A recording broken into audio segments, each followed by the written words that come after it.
It's very relevant for you to learn about Islam and what Muslims believe, because we are not exempt from the consequences of such a religion, of such a worldview, becoming dominant in the world. Christianity is very, very a part of Muslims, Islam, how they respond, how they think. We are very relevant to them. I've shared an interview recently with Mark Dury. You can go check that out and learn more about what they believe and how that's different in contrast to what Christianity teaches. But here I want to read this that I reposted to show you like how this could have impacted Christians around the time of World War II. But also, like, if we were to see a rise in this anti-Semitism and anti-Christianity, just kind of make it a little more relatable to you. So here we go. This is posted by Mark Rowley, and he wrote, "Adolf Hitler was one of the most evil men who ever lived. He hated Christianity but often used its language to achieve his political goals." Which, you know, we see this in our own politicians as well. All of a sudden they start talking about Christianity, like if that was what they actually believe and live by.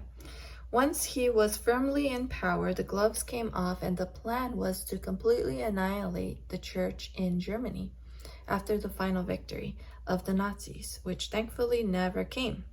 But while he hated Christianity, Hitler did like one religion in particular, so much so that he wished ancient Germans had converted to it rather to Christianity.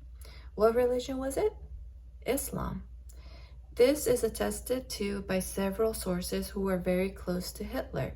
The following account comes from Albert Speer, who was arguably Hitler's best friend, to the extent Hitler had friends at all.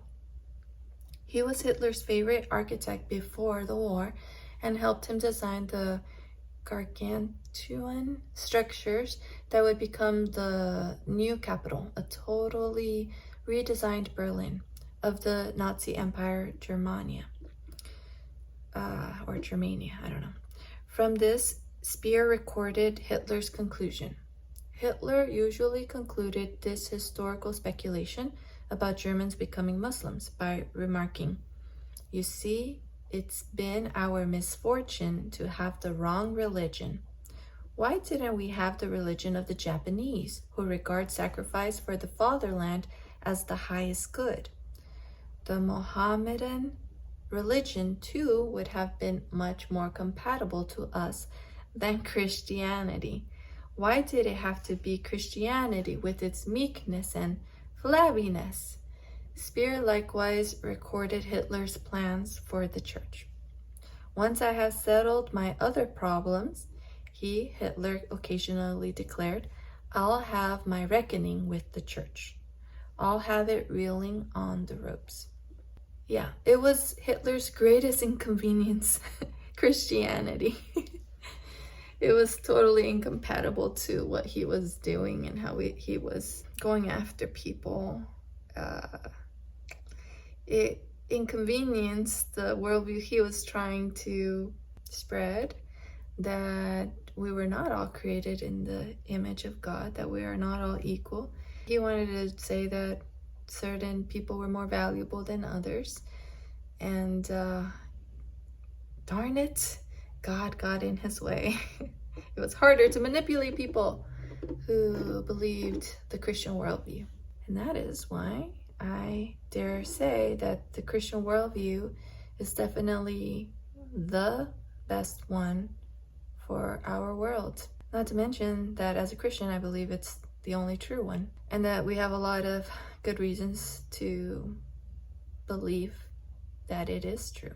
That's what I wanted to share with you. And one last thing on a positive note, Israel has now confirmed that the IDF has killed Hamas leader Yahya Sinwar in a Gaza strike.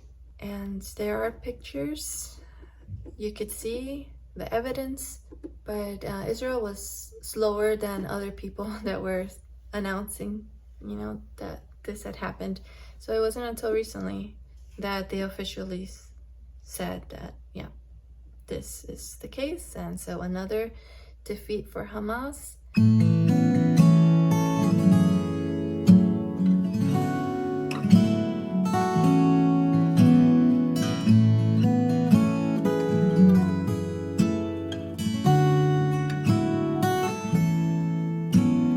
Joy